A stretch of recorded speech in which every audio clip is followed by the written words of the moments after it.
everybody, today we are going to make a lunging pad for your horse.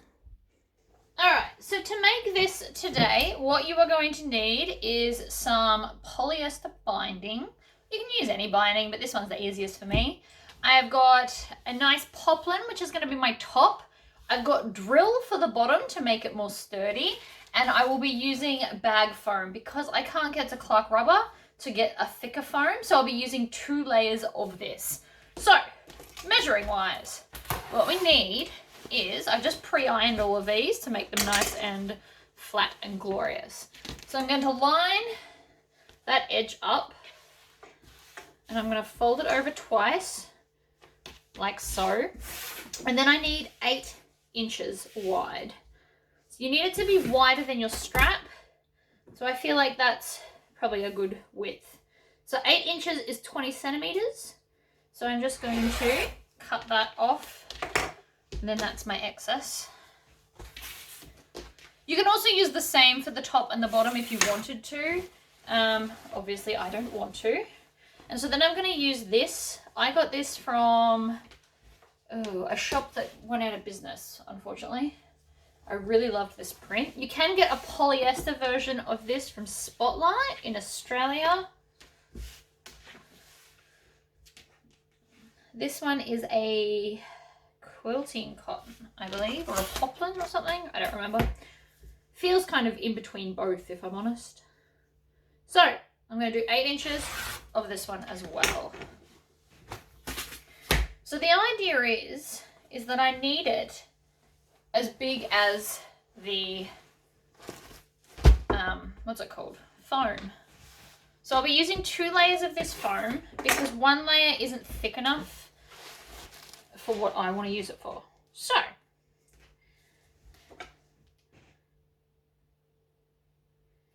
we need to straighten up the edge like this. And then,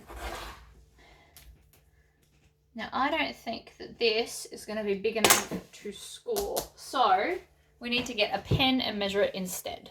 Right, 1 pen. This one is an erasable one. Not that it matters because you're not going to see it, but just in case. So I'm going to do this twice. So then we want to go up to the 16-inch mark as well. And then do it again.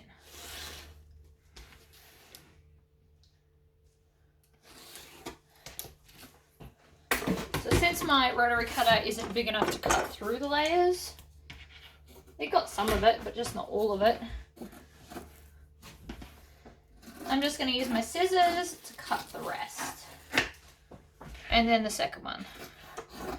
I could also just go and get a bigger rotary cutter, but that's okay. Right. So, first thing we're going to do is stick both of these together like this. And this is going to be how thick it becomes. Now I'm still going to quilt this so it will come down a bit. And then line this up over the top like so. Now mine hangs over a little bit over the edges, and that's fine. And then we'll be taking this piece and doing the same thing again. Now again, this is a little bit bigger, so you just want to make sure that you're not using your selvage edges if possible. It's not always possible, and I understand that, but where it can be helped, let's help it. So now I'm just going to put this, like the sandwich that it is, into the heat press and squish it down, and then I will meet you at the sewing machine so that we can sew it up. Alrighty, so I've got my layers. This is now just a solid piece. I could just edge it and be done, but that's not who I am. So I'm going to take my ruler and I'm going to do some quilt lines. Now I don't want to do heaps, so I'm going to have pretty big gaps between the lines. But first I'm going to take my 60-degree ruler and from wherever, doesn't really matter, I'm going to start it there like that. And then I'm going to do 3 inches between each line. So we're going to have 3-inch rule lines. Now these are quite large, but I don't want to be here forever. trying to quilt these. And I want to get some nice diamond pattern happening. 3 inches to 3 inches. You also might need to check your other end too, because you might not have reached. I'm not going to worry about that little bit.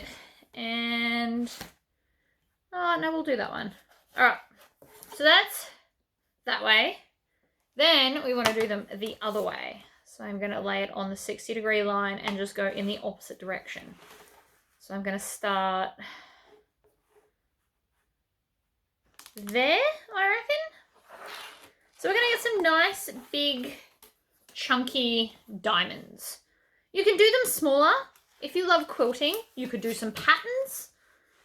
You could do the embroidery machine with the skulls, or like a repeat pattern that the embroidery machine has and or can do. World's your oyster, really, when it comes to that. I'm just going to have some nice big quilted lines. And this will just, I don't know, it'll look good. It'll hold everything together. I like that idea. I don't want my stuff moving around. I don't want the foam to deteriorate so it doesn't sit where it's supposed to. So I feel like the quilt lines are going to help with that. But I'm doing big ones because I don't want it too squished either. Okay. So that's on my lines. This is obviously on the back, so the nice bit's on the front. But it's all the same really. So I'm going to go up to a size 4 stitch length. And then making sure that I don't knock the camera feels pretty important. I'm not going to back stitch. I am just going to sew along the line. Like so.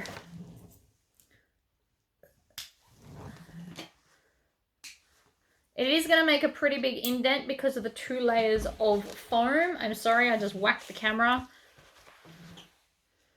You'll have to forgive me for that. It's probably going to keep happening. Now, because it's all ironed together, I don't need a walking foot. If I hadn't done that, you may want to use a walking foot or a walking foot machine like my cylinder arm.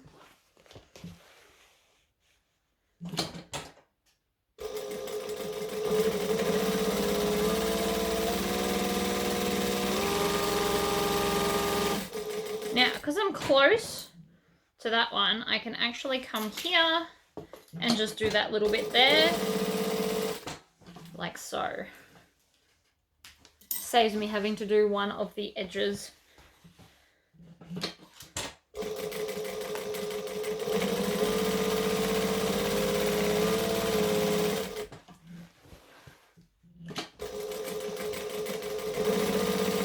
I'm only doing it that way because it's not a big jump between the two, so it's less edges I have to cut off.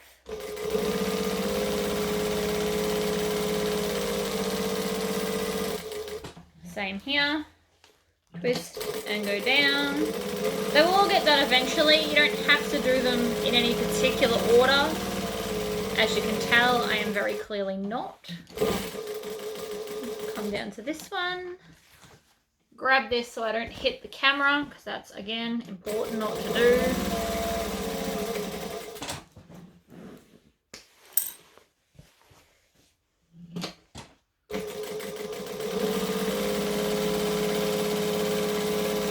So there, down a little bit.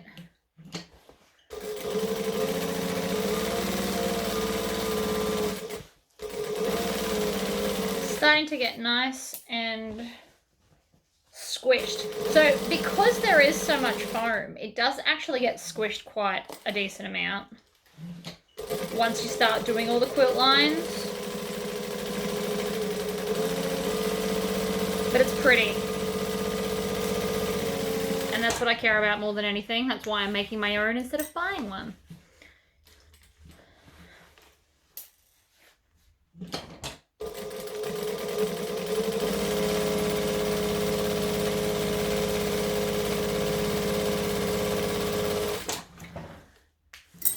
You can't tell me that's not looking fabulous.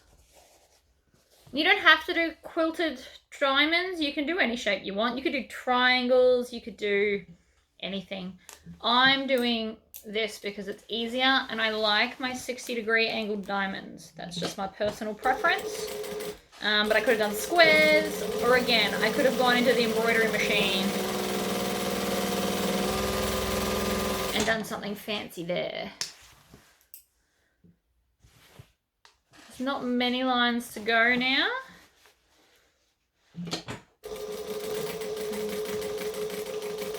You can do them methodically. I'm not a methodical person, so I tend to not do that. Doesn't mean you don't have to though. Oh, and I just ran out of bobbin thread. There. So I will have to do another bobbin. And I'll do the rest of the quilting and then I'll be back to show you how to finish it off. I have quilted it all. Now I want to go around and make sure that I get every single tail off. You don't want them to be in the way while we're going to bind around the edge. You just want to make sure it's all gone. Now to make my life easier, I am actually going to now stitch the whole edge. I don't want anything to lift or move while I'm trying to add my binding. So, I'm still on my long stitch length. Nice and close to the edge. This is just going to hold it all together so that when I put my edging on, it's not going to move. Because that to me is quite important. I'm just going to lift this up without hitting the camera. To the edge. And then down the other way. Now I'm stitching about 1/8 of an inch from the edge. So it's nothing fantastic. But again, it's just helping me hold everything in together. It might seem like a waste to you, and you don't have to do it, but I plan on it. And I'll show you why in a second, because I just felt why we're doing this. See here?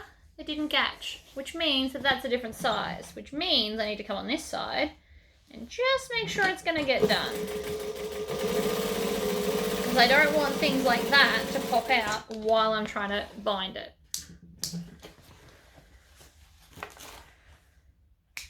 These things happen, shrinkage happens sometimes. So now we're going to take our binding.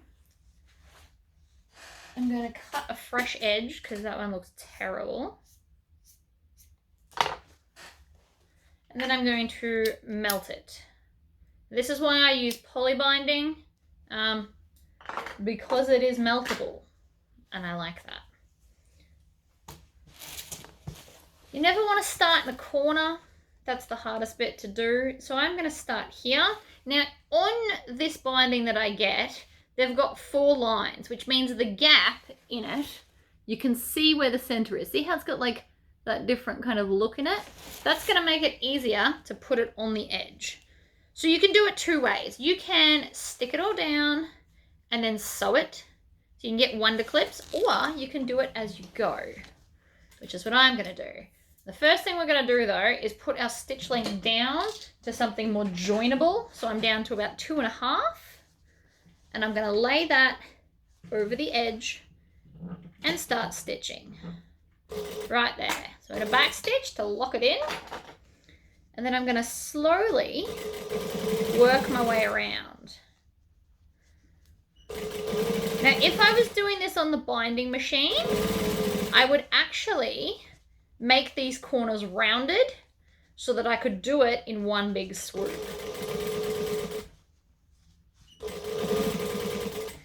But I'm feeling pretty confident, so I'm going to go to here, I'm going to go all the way to the edge and back stitch, and then pull it out, trim it off,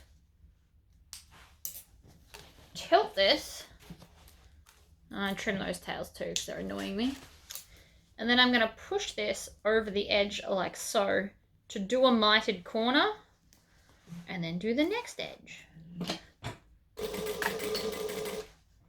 So again, you want to get it in the middle stitching down.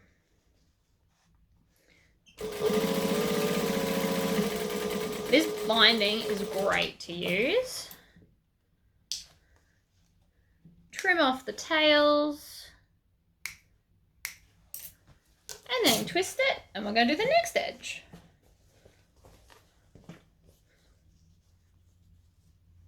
So it should just fold over nicely. Right at that edge, you should get a nice little mitered corner with very minimal effort on your behalf.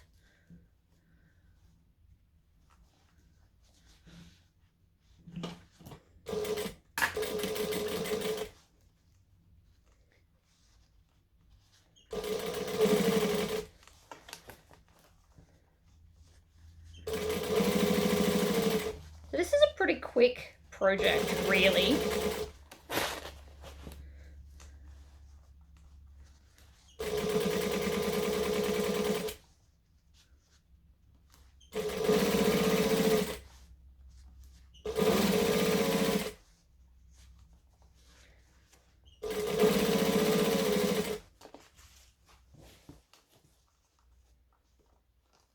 Over the edge. And I'm stitching pretty close to the edge of the binding.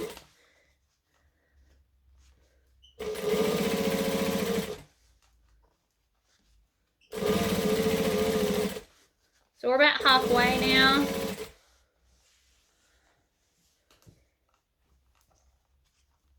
So these are about the foam that we're putting in this. I think it's about 90 centimeters wide, which is a yard or 36 inches.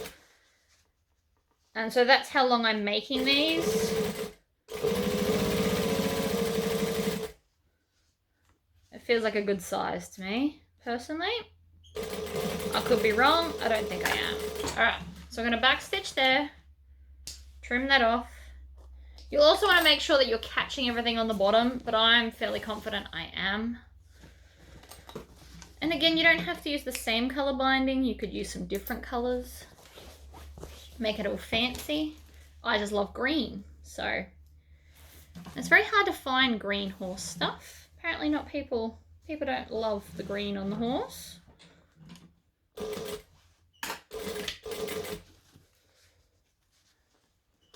Fold it over. Over we go.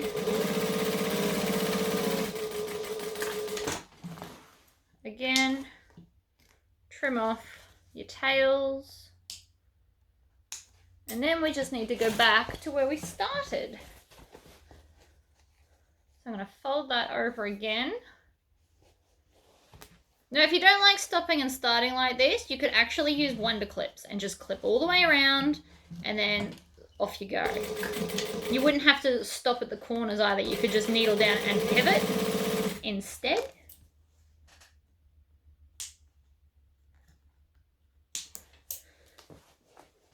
However, obviously I'm not doing that.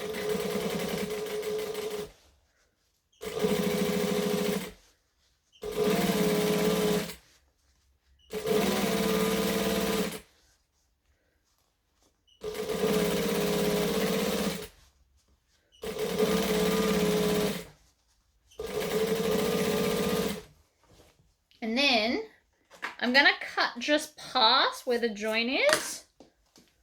I'm going to melt this before we attach it because it's easier to melt now than later.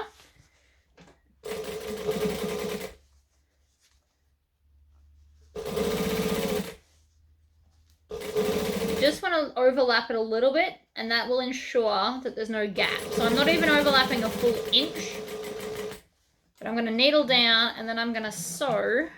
Oh, I've run out of bobbin thread again. Well, that didn't last. Oh, that's annoying. It's like 3 inches left. Right, let me do another bobbin. We'll finish it off. Alrighty, bobbin is in. The reason it takes so much thread is because of all the quilting. But I think it's worth it. So again, we're going to stitch along that edge. We're going to go to the edge, needle down, and then come out and sew across there, just to really make sure that that is properly set in. Trim off your tails that you'll have. Obviously there's a few going on. But that, you also want to flip it over and make sure that there's no gaps in the back. But it looks great. It's quilted. It's now going to be comfy. It's wide enough for the system. See here, I skipped a bit. See how I can just see that? So I am going to fix that. It does happen. Sometimes the binding just doesn't want to be your friend. It doesn't even matter if you've put binding on it or not. Sometimes it's just, it slips out. That's why you should always flip it over and check. It'll always be the back that's got the problem, which is always why I put this right sides up. And just check the other corners and we're all good. So that is now ready to go on your horse. I hope that was fun. It's like a fun little free pattern for you. But yeah, so 20 centimeters or 8 inches by the width of your foam. That is all done. See you next time, guys. Bye-bye.